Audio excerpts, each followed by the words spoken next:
welcomes you all this evening, and thank you for joining us tonight. I've prepared a special collection of night shift stories for you to enjoy. So, sit back, relax, and let the darkness take over as we dive into some chilling tales that are sure to send a shiver down your spine. The Long Shift at Crescent Manor story. I wasn't particularly proud of my job at Crescent Manor, but it paid the bills.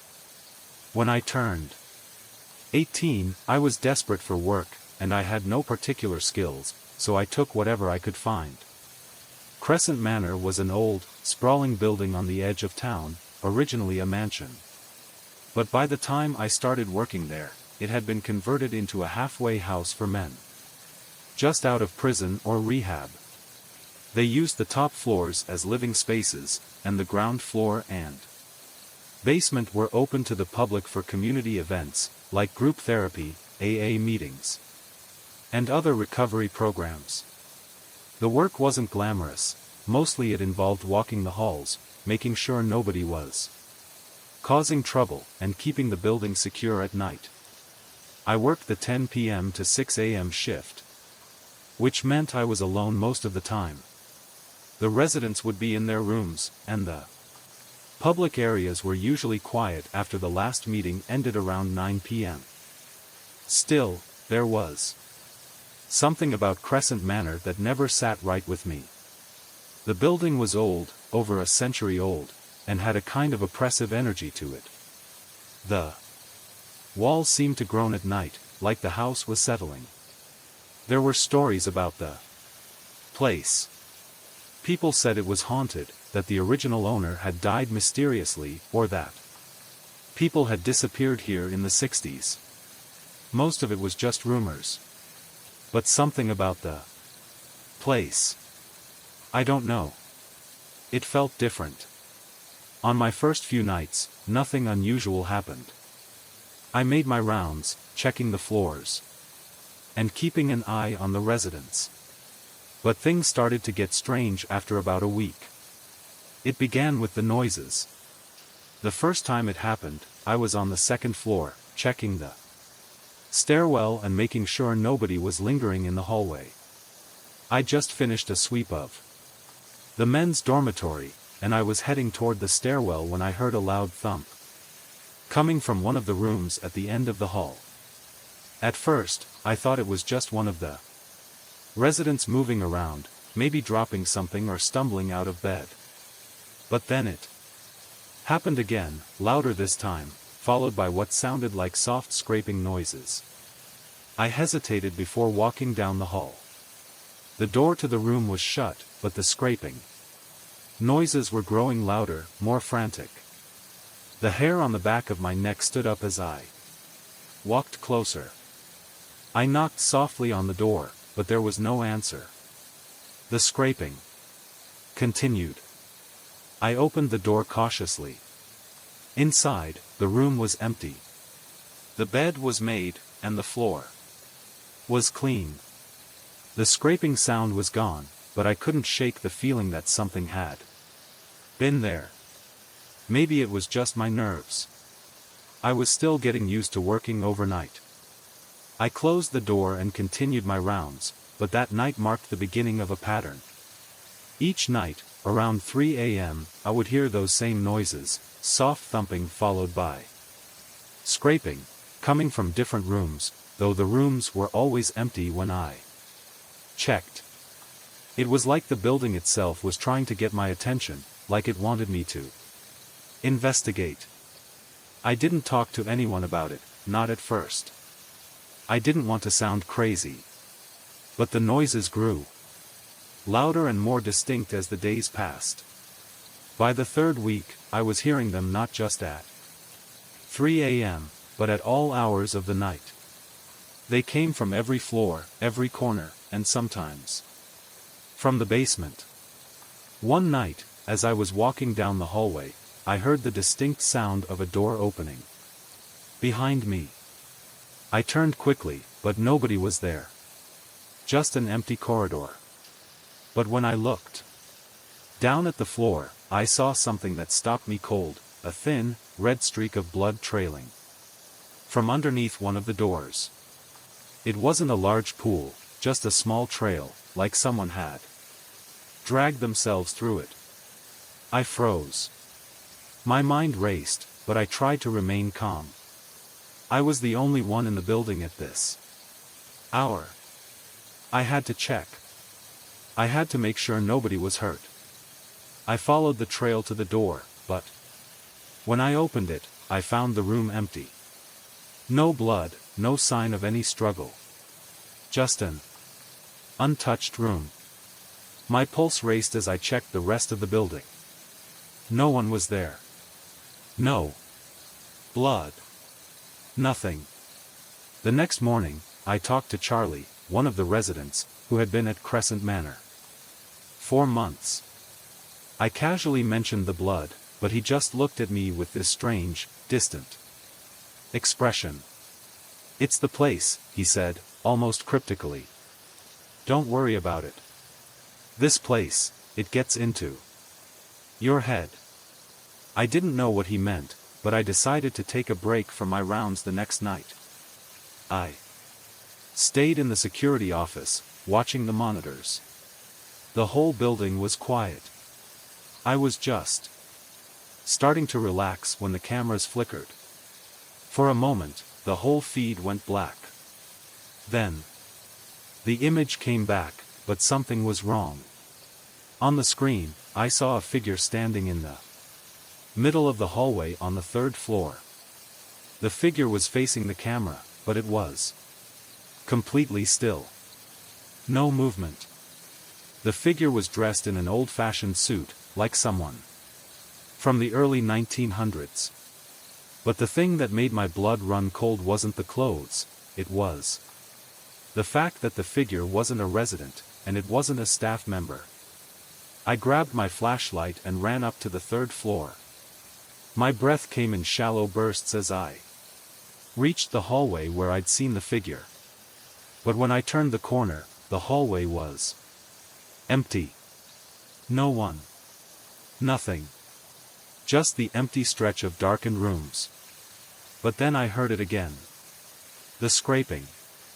I followed the sound down the hall, into the last room. The door was slightly ajar, but when I pushed it open, I found nothing. The room was pitch black, but I could still see something in the corner. A faint, reddish glow. When I stepped closer, I realized it was a bloodstain. But not just any bloodstain. It was a pattern, like someone had painted it into the floor. A series of symbols, etched in blood. I stepped back, panic setting in. My mind raced to explain it. Was it a prank? Was someone playing with me? But the blood felt too real, the symbols too deliberate. Suddenly, I heard a voice from behind me. "Leave this place." I spun around, heart pounding. A man was standing in the doorway. His face was pale, his eyes sunken. He wore a suit, the same one I had seen on the camera. But this man looked different. His eyes were vacant, like he wasn't really there. I stumbled back, terrified. "Who are you?" I demanded. But the man didn't answer.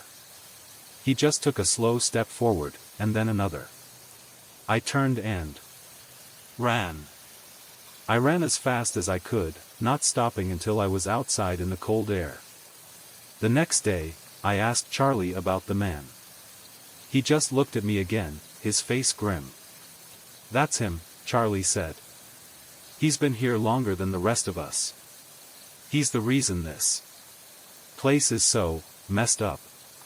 They say he died here, a long time ago. Nobody really knows how.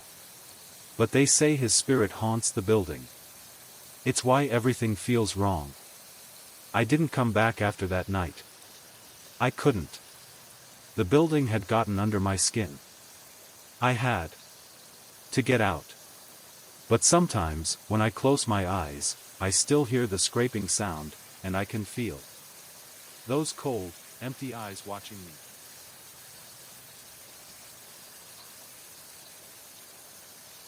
Unseen stalker story. It was a cool evening in early autumn when I first met him. I had just started working as a personal trainer at a small gym tucked away in a quiet corner of the city. The gym was one of 3 in the area, all clustered near a busy street, and the one I worked at was a bit of an underdog. We didn't have the fancy equipment or the sleek look that the gyms across the street had, but we did have a loyal crowd. A lot of the people who came to our gym were regulars, locals who'd been coming in for years, the kind of people who loved the familiarity of old machines and no-nonsense training. My shift ran from 6:30 p.m. to 10:30 p.m., after my college classes. It was perfect for me. I was still young and eager, and the evening hours were quieter. The gym didn't get crowded until after dinner, and I liked the sense of calm that settled in after a few hours. It wasn't until around 9 p.m. when things usually started to pick up. That night, just before the rush, a new face walked through the door. He was big, not just tall but thick, the kind of bodybuilder you'd expect to see on the covers of fitness magazines. His broad shoulders and heavy build made the gym's small space feel even smaller. I was accustomed to seeing bodybuilders come in for experimental classes, the kind that they usually didn't need, but this guy was different. The secretary at the front desk waved him over to me, and I greeted him with a smile, masking my initial thoughts. I could already tell he was the type of person who didn't need much help. But I introduced myself anyway and showed him to the area where we held the classes. We started the session, and it quickly became clear that his confidence wasn't just in his body, but in his words. He asked me questions I wasn't prepared for, questions that went beyond training. Where did I live? Was I married? What was my shoe size? I tried to keep things professional, redirecting him to talk about exercises, techniques, and how to improve form. But the questions didn't stop. His gaze lingered a little too long when he looked at me, and each question seemed more personal than the last. He was asking things like, "Are you single?" and "You're really cute, you know that?" I was caught off guard, but I kept my calm. "I'm engaged," I said, hoping it would end the line of questioning. To my dismay, it only fueled his persistence. "Are you sure about that?" he asked, his tone suddenly shifting, his grin widening in an unnerving way. "Because when I get more muscle, you won't say no to me." It was a strange statement, something that made my stomach twist uncomfortably. I smiled weakly, trying to brush it off, but it was clear he wasn't joking. When the class ended, he lingered by the door, waiting for something. "I'll be seeing you again," he said with a wink before leaving the gym. I didn't think much of it at the time. But as the days passed, things started to change. For nearly a month, he kept showing up at the gym, always lurking around the edges of the class or walking through during my shift. He didn't take any classes after the first night, but I saw him hovering near the machines, watching me from a distance. I was used to the odd stare here and there, but his gaze felt different. There was something predatory about it. He never worked out, just watched. It was as though he was always waiting for the right moment. The unease I felt started to grow. It didn't stop there.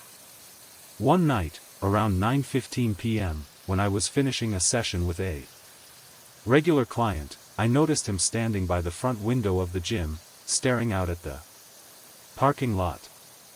I tried not to think about it, focusing instead on the client, but my mind kept drifting back to him. When the session ended, I couldn't shake the feeling that he was waiting for me. And then, it happened.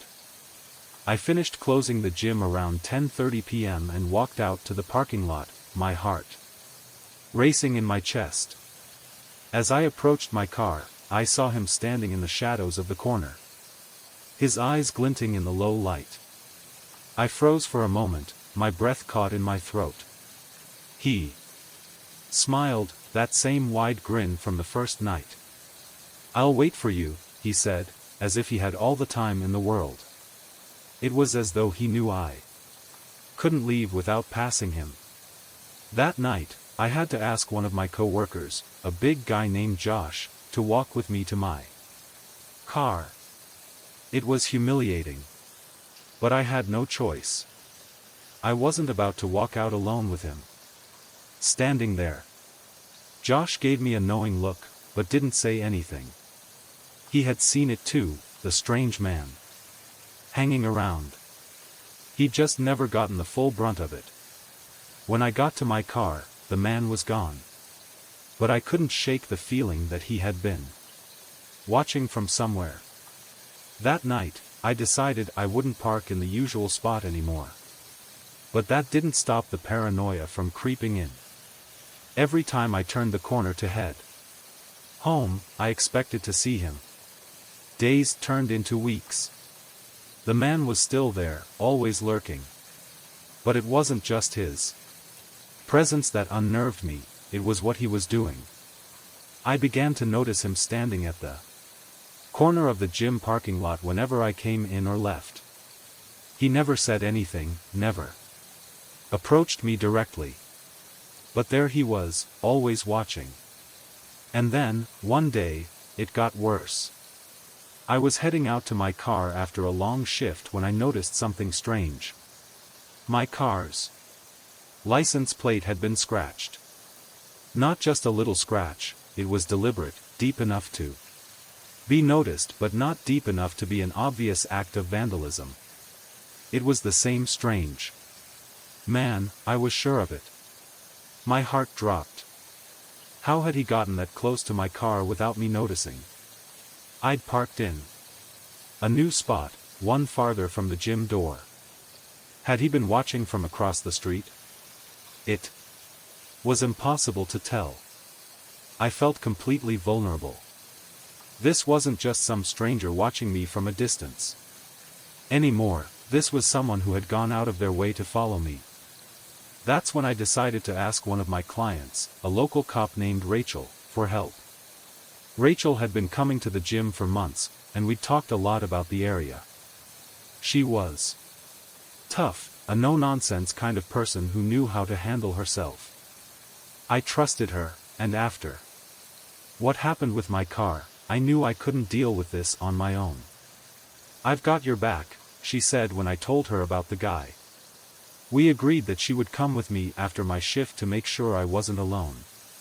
As soon as I clocked out, she was there, standing by the door with a watchful eye. The man wasn't in sight, but I knew he was somewhere. Rachel helped me load up my things and kept an eye on the parking lot while I went to my car. Just as I unlocked the door, I heard footsteps. I spun around, my heart racing. It was him. Standing at the far end of the lot, staring at me with that same unsettling smile. Rachel stepped forward, a firm look on her face. "You need to leave now." The man didn't say a word, but he turned and walked away slowly. That was the last time I ever saw him near the gym. After Rachel's intervention, things seemed to quiet down. The man stopped showing up at the gym, and I started feeling like maybe I was safe again. But the truth was, I could never fully forget the way he looked at me, that cold, unblinking stare. I started parking closer to the gym, feeling a little safer. But deep down, I knew that I'd never truly be free of the memory of those eyes, those lingering steps in the shadows. Even now, years later, every time I drive by the gym, I can't help but glance over, half expecting to see him standing there. I wonder if he ever left, or if he's still out there, waiting.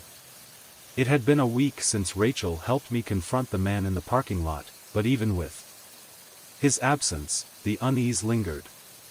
Every night as I drove home, my rearview mirror would become my worst enemy. I'd constantly glance into it, half expecting to see his car tailing me. The quiet hum of my car engine seemed to amplify the silence, and I found myself straining to hear the sound of footsteps that were always one step behind. Work felt different now. Even when I was training clients, I couldn't shake the nagging feeling that someone was watching me. The gym, once a place where I felt confident, had started to feel like a cage. Every corner seemed to hide a shadow, and every sound became an omen. But nothing compared to the night it all came to a head. It was a rainy Thursday evening, the kind of night where the air felt heavy with the promise of something unsettling. I had just finished a class when I noticed something odd. A new face. But this wasn't just any newcomer, it was him. I froze for a moment. He was standing by the treadmill area, looking around with that same unsettling grin on his face. My blood ran cold, and my heart began to beat faster than usual. I hadn't seen him in weeks, and I thought he had finally given up. But here he was, strolling casually into the gym, like it was the most normal thing in the world. His gaze locked onto mine immediately, and I felt the familiar, sickening sense of dread fill my chest. This time, I wasn't going to play it cool. I wasn't going to pretend like nothing was wrong. I quickly glanced around to see if anyone else had noticed him, but the gym was mostly empty, save for a few people in the back corner lifting weights. My first instinct was to go straight to the front desk and ask the secretary to kick him out. But as I walked toward the front, I noticed something chilling. He wasn't following me. Instead, he was heading straight toward the hallway where the bathrooms were. He didn't even look at anyone else. It was as if he was waiting for me to notice. When he disappeared into the hallway, I quickly approached the desk. "Hey, can you check the cameras for me?" I asked the secretary, my voice trembling slightly. The secretary, a young woman named Sarah, looked up at me with a puzzled expression. "Why? Is everything okay?" "I don't know. Just check the cameras." She shrugged but nodded and began scrolling through the security feed. I could see her clicking on the playback button, rewinding the footage. A few seconds later, she paused it. "It's him," Sarah said softly. I walked over to her screen. It was unmistakable.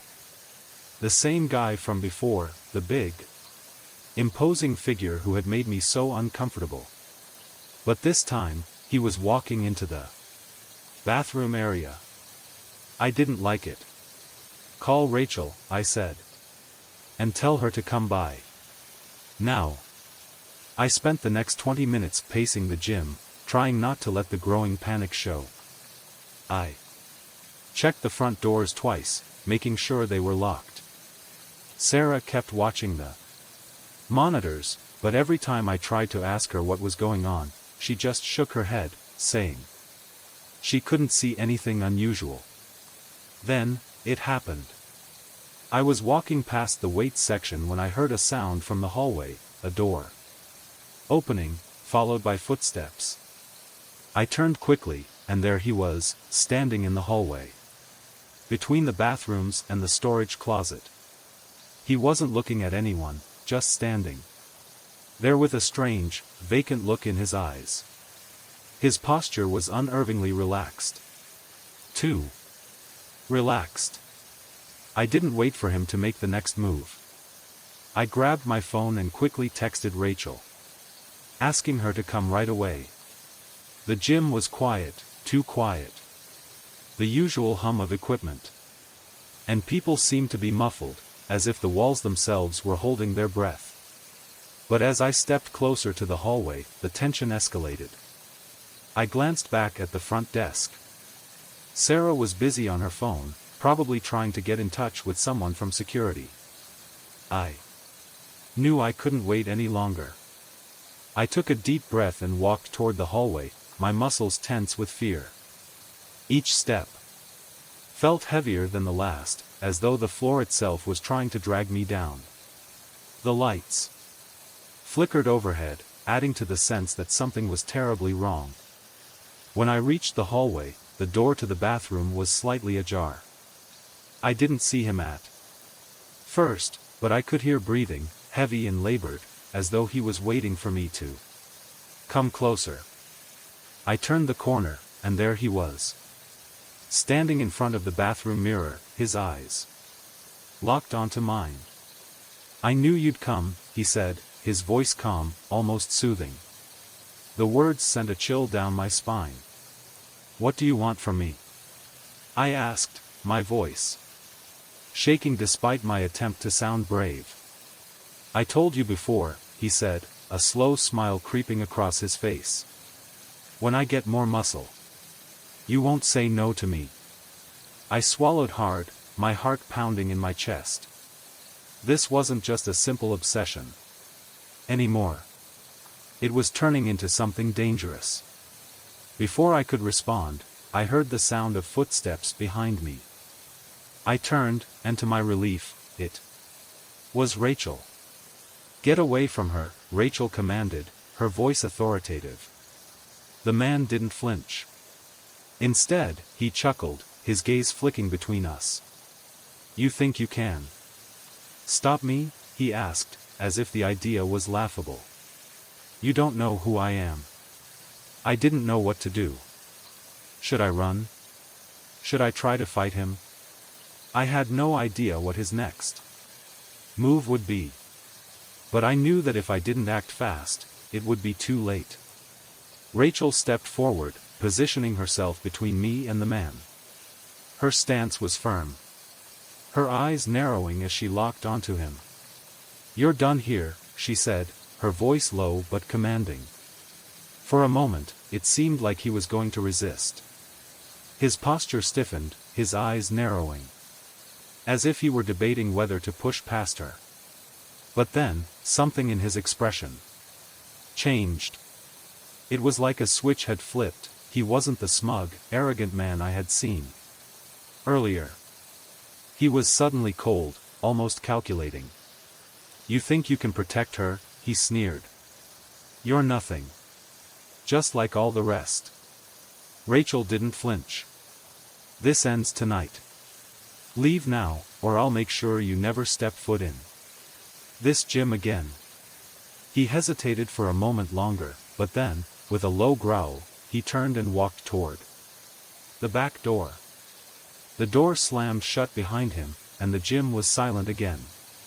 My breath came in short, shallow gasps, my heart still racing from the confrontation.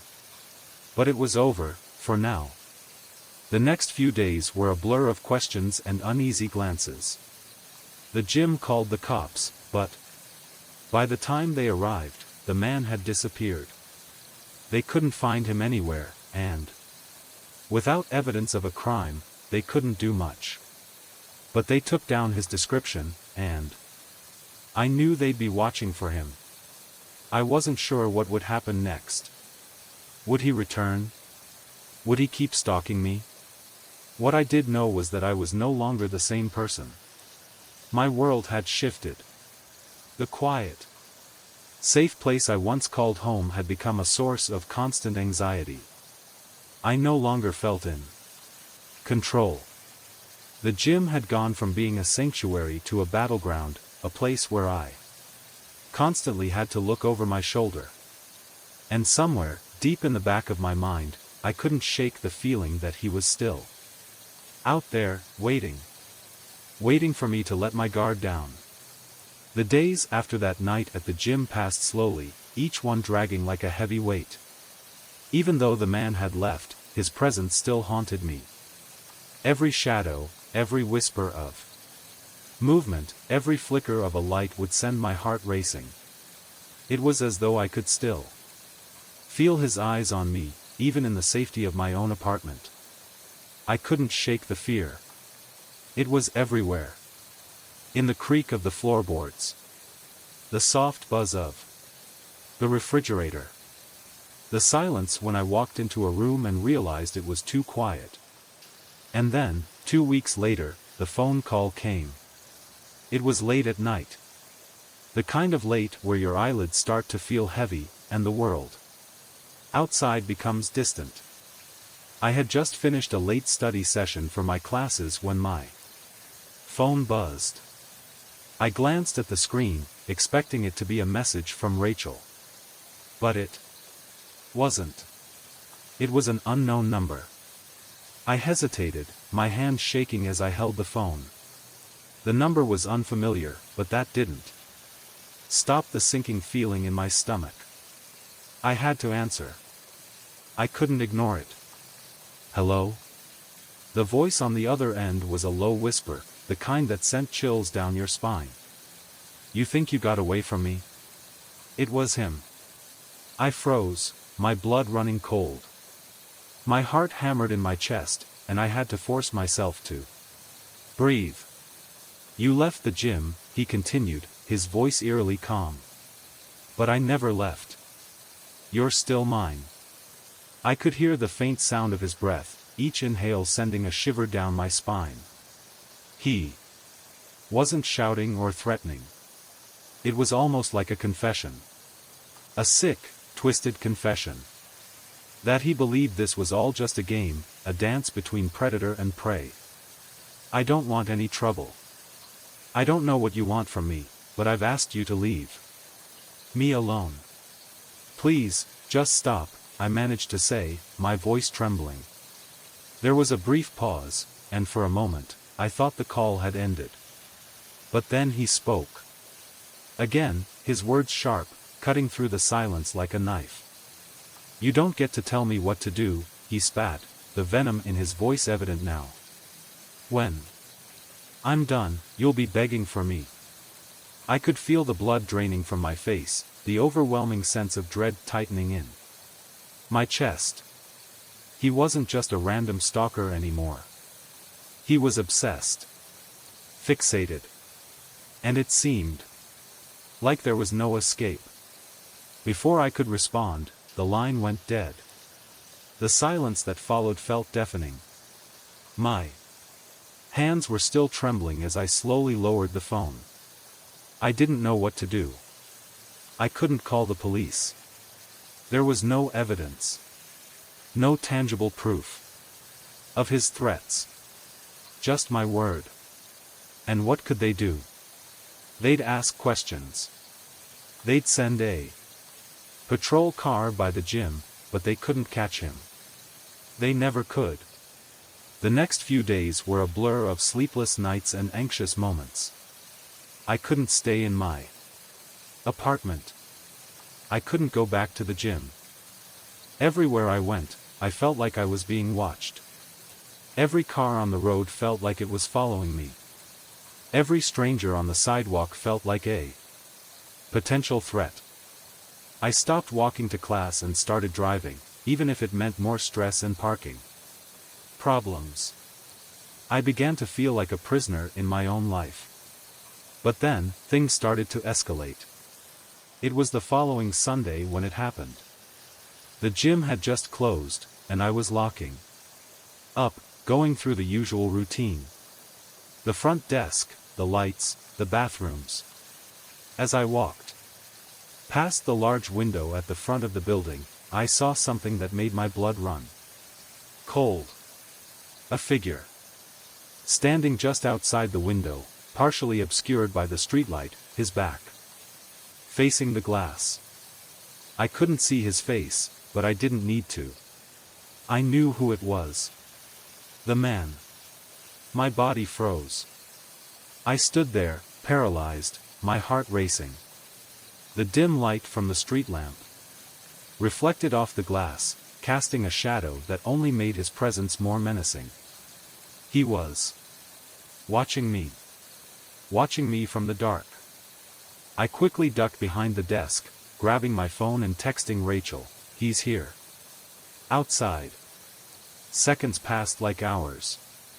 My eyes kept darting toward the window, then to the door, then to the small security camera above the front desk, hoping that someone, anyone, would see him. But there was nothing. No one in sight. I texted Rachel again, this time with more urgency, "Please hurry. I need you." The minutes dragged on, and I could feel the tension building in the pit of my stomach. I didn't want to go outside. I didn't want to face him. But I had to. I had no choice. I peeked around the corner of the desk to see if he was still standing there. He was.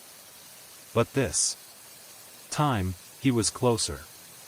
Almost too close. And then I heard it. A knock. Soft at first, then louder. Knock. Knock. The sound came from the door. I didn't want to open it. I didn't want to look. But I had no choice. Slowly, I stood up, my legs shaking. I moved toward the door, my hand hovering over the handle. I could hear my heartbeat in my ears. I could hear his breath on the other side. And then, in a moment of sick realization, I understood. He wasn't just waiting for me. He was waiting for me to come to him. I reached for the handle and twisted it slowly, cautiously. The door opened just a crack. And there he was, standing just outside. His smile was the same. Cold. Empty. And that look. In his eyes, it was the look of someone who had crossed a line. "Come outside," he said, his voice calm, almost too calm. "I want to talk." I was frozen, trapped in that moment, unsure of what to do. This was it. This was the confrontation I had been dreading. But before I could say anything, I heard a car screech to a stop behind me. Rachel had arrived. "Hey! Get away from her," she shouted, running toward us. The man turned toward her, his eyes narrowing. He didn't seem surprised. He just smiled. Almost knowingly. "I told you," he said, his voice dark. "There's nowhere you can run. You'll never be safe." Rachel was beside me now, standing firm. Her presence was like a shield, but I could see the uncertainty in her eyes. She didn't know what to do either. We were out of options. The police wouldn't be able to get here in time. We were alone. And yet, there was something else in the air, something different. A shift. Before the man could take another step, I acted. I rushed to the side of the building and grabbed the nearest object I could find, a steel bar used for securing the back door. I swung it in his direction, knocking it into his shoulder. He stumbled back, clearly startled, but he wasn't done. But that was enough. Just that moment of hesitation was enough for Rachel to tackle him. From the side. They both fell to the ground, and I grabbed my phone, dialing 911 with shaking hands. My voice was hoarse, but I managed to get the words out. "He's here. He's attacking us." Within minutes, sirens blared down the street, and the sound of police cars skidding to a halt was the sweetest noise I had ever heard. The man didn't fight the officers. He didn't even try to run. His cold, lifeless eyes stayed locked on mine as they cuffed him and led him away. His mouth curled into that same twisted grin, and for a moment, it seemed like he had won. But I knew better. He hadn't won. He had lost. And this nightmare was finally over. Weeks passed, and life slowly returned to a semblance of normal. The gym was back to its usual routine, the gym floor filled with the hum of weights being lifted and machines working. I still couldn't shake the feeling that something was off, but with each passing day, the shadow of fear lifted just a little bit more. The man was arrested and charged with stalking, harassment, and attempted assault. His twisted obsession with me had come to an end. I had fought back, and I had won. But there was one thing I couldn't forget. The last thing he said to me before he was taken away. "You'll never be free." That thought lingered with me, like an echo that refused to fade. And even though the man was gone, I couldn't shake the feeling that I was still trapped. Still a prisoner. But for now, I would take it one day at a time. And I would keep moving forward. Hey everyone, Mort here. Thanks so much for tuning in and listening to tonight's stories. I really hope you enjoyed them. If you did, it would mean a lot to me if you could drop a like and hit that subscribe button. And if you made it all the way to the end and aren't subscribed yet, well, that'd be awesome too. I put out new videos every week, so I hope you'll stick around. A huge thanks to my amazing members and patrons. You guys rock, and your names are right there on the screen. If you like this video, I think you'll enjoy this one too, so why not give it a watch? Stay awesome, and I'll see you in the next one. Good night.